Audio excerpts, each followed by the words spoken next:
Assalamualaikum warahmatullahi wabarakatuh. Apa kabar semuanya? Semoga selalu dalam keadaan sehat dan masih tetap bersemangat. Kembali lagi bersama aku, Besi Kartika, mahasiswi program studi Sastra Indonesia, Fakultas Bahasa dan Seni, Universitas Negeri Padang. Aku kembali untuk melakukan penganalisan terhadap salah satu karya sastra angkatan 45. Itu pada puisinya Chairil Anwar yang berjudul Doa. Namun sebelum masuk ke penganalisisannya, terlebih dahulu aku menjelaskan apa sih itu angkatan 45. Angkatan 45 atau angkatan kemerdekaan merupakan salah satu periode dalam sastra Indonesia, sekaligus nama yang diberikan oleh sastra modern Indonesia yang berkarya di sekitar zaman penjajahan Jepang, zaman kemerdekaan, dan zaman sesudah atau tahun sesudahnya. Angkatan 45 ini dipelopori oleh salah satu penjangkauan kenamaan asal Indonesia, yaitu Chairil Anwar.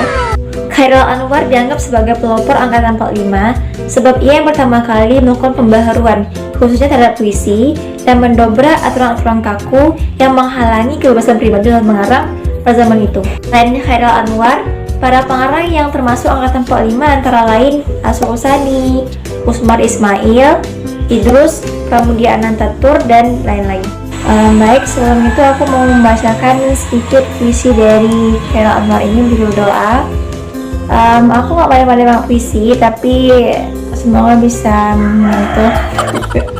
Aku juga bisa membaca seperti biasa. Saya expect yang lebih ya. Wow. Oke.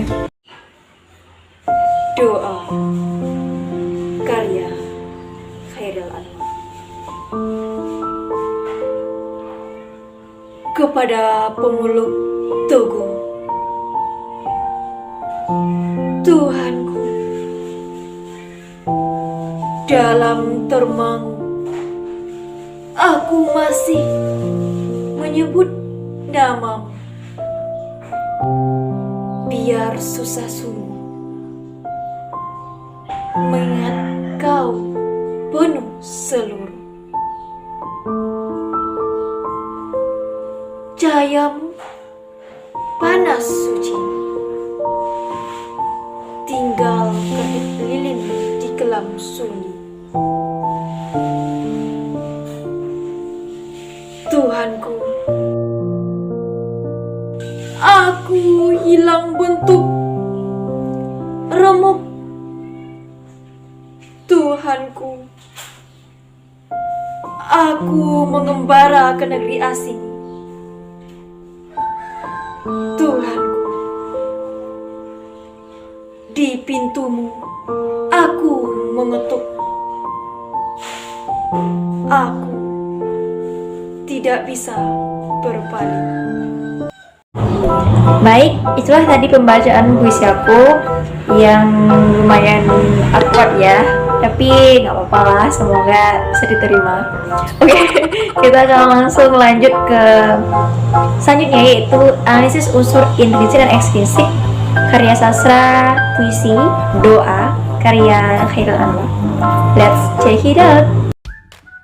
Baik, selanjutnya kita akan masuk ke dalam bagian menganalisis unsur intrinsik dan ekstrinsik karya sastra angkatan 45 dalam puisi Doa karya Chairil Anwar. Selanjutnya, lebih dahulu kita akan menganalisis unsur intrinsik. Unsur intrinsik yang pertama yaitu tema. Tema dari puisi Doa ini adalah ketuhanan.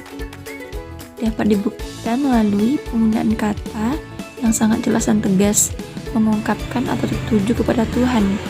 Seperti kata doa merupakan sebuah tanda ketika hambanya berkomunikasi dengan Tuhannya. Penggunaan kata lainnya seperti Tuhanku, namamu, mengingat kau, cahayamu, dan di pintumu. Unsur nada dalam puisi ini adalah sedih, sementara unsur suasananya adalah getir, putus asa. Bagaimana penulis seolah-olah menggambarkan bahwa ia putus asa dan mengadu kepada Tuhan. Unsur intrinsik yang selanjutnya yaitu perasaan. Perasaan dalam puisi ini yaitu terharu dan rindu. Nah, perasaan tersebut tergambar dari diksi yang digunakan antara lain termenung, menyebut namamu, aku hilang bentuk, remuk, aku tak bisa berpaling. Sementara unsur imaji dalam puisi ini terdapat dalam imaji cita rasa dan imaji penglihatan. Imaji cita rasanya membuat pembaca seakan ikut mengelus dada dan menyadari dosa-dosanya. Sementara untuk imaji penglihatannya terdapat pada larik tinggal kedip lilin di kelam sunyi, dengan pengkajian bahwa penyair mengajak pembaca melihat seberkas cahaya kecil walau hanya sebuah perumpamaan. Selanjutnya unsur tipografi. Kita bisa lihat yang pertama, penulis menggunakan huruf kapital di setiap awal lariknya. Yang kedua, ada bait yang menjorok dan ada bait yang tidak menjorok. Dan yang ketiga, tidak menggunakan tanda baca titik. Bisa dilihat pada puisinya tersebut. Selanjutnya, unsur susunan rima. Pada bait pertama, itu rimanya acak. Seperti penggunaan i. Sementara pada bait kedua, rimanya masih acak, yaitu i. Sementara manjasnya yaitu manjas metafora atau hiperbola, seperti terdapat dalam larik Aku Mengembara di Negeri Asing. Ini bermaksud membandingkan keseriusannya dan kekhusyukannya dalam berdoa dan pengembaraannya ke negeri asing. Unsur intrinsik yang selanjutnya yaitu diksi. Kita bisa lihat pada diksi penuh seluruh yang bermakna Tuhan ada dan berada di mana-mana.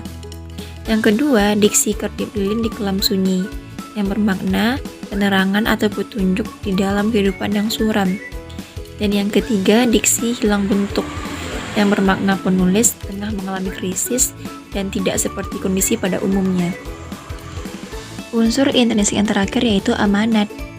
Amanat yang pertama dalam puisi doa ini adalah maknailah hidup dan haruslah selalu merasa dekat dengan Tuhan. Yang kedua, pada hakikatnya hidup kita hanyalah sebuah pengembaraan di negeri asing yang suatu saat pasti akan kembali juga kepadanya. Nah, demikianlah analisis unsur intrinsik pada puisi doa karya Anwar. Selanjutnya, kita akan masuk ke bagian analisis unsur ekstrinsik. Unsur ekstrinsik yang pertama yaitu biografi dari pengarang itu sendiri, yaitu Chairil Anwar. Chairil Anwar dijuluki sebagai si binatang jalang. Ia adalah penyair terkemuka di Indonesia. Ia diperkirakan telah menulis 96 karya, termasuk 70 puisi.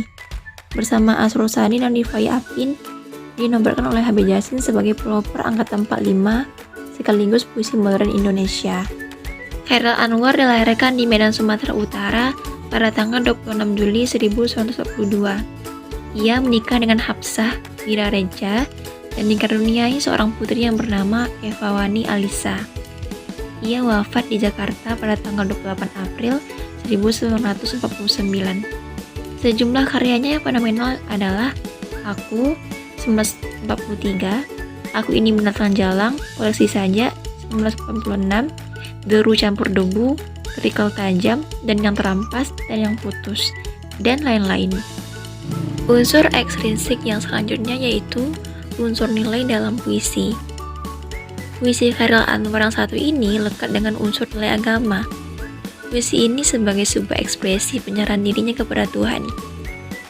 Puisi satu saja ini, Chairil memang tidak menjelaskan apa alasan ia menyerah, namun yang pasti ia merasa hilang bentuk dan remuk ketika dia berjalan tanpa Tuhan. Agaknya bila Chairil tiba pada suatu titik kehidupan di mana dia mengambil suatu sikap secara lebih utuh, maka perasaan tenang datang meneduhinya. Unsur ekstrinsik yang terakhir dalam puisi doa karya Chairil Anwar ini yaitu unsur kemasyarakatan pengarang itu sendiri. Latar belakang Chairil Anwar menulis puisi doa dalam peringatan hari-hari besar agama. Seringkali puisi doa dibaca dan memperoleh apresiasi yang luas. Masyarakat beranggapan bahwa Chairil Anwar merupakan penyair yang religius. Namun, menurut penuturan Ida Rosihan Anwar, istri wartawan kawakan Rosihan Anwar yang sangat dekat dengan Chairil, dalam kesehariannya Chairil tidak pernah memperlihatkan hal-hal yang berkaitan dengan urusan agama. Ia tidak pernah tampak sholat, berpuasa di bulan Ramadan, atau bahkan ikut bergembira pada Idul Fitri. Jadi, ia bukan muslim yang baik. Namun, ada juga yang berpendapat tentang siapa yang disebut religius, yaitu mereka yang secara serius mencoba mengerti hidup ini secara lebih jauh dari batas-batas yang lahiriah saja. Chairil termasuk kelompok ini. Demikianlah analisis unsur ekstrinsik pada puisi Doa karya Chairil Anwar. Terima kasih. Demikianlah analisis unsur intrinsik dan ekstrinsik dari puisi karya Chairil Anwar yang berjudul Doa. Semoga bisa menambah wawasan teman-teman dan bermanfaat untuk analisis kedepannya. Kalau sudah menonton, arigatou gozaimasu, dan sampai jumpa di video selanjutnya. Atas segala kekurangannya aku mohon maaf dan terima kasih. Wassalamualaikum warahmatullahi wabarakatuh.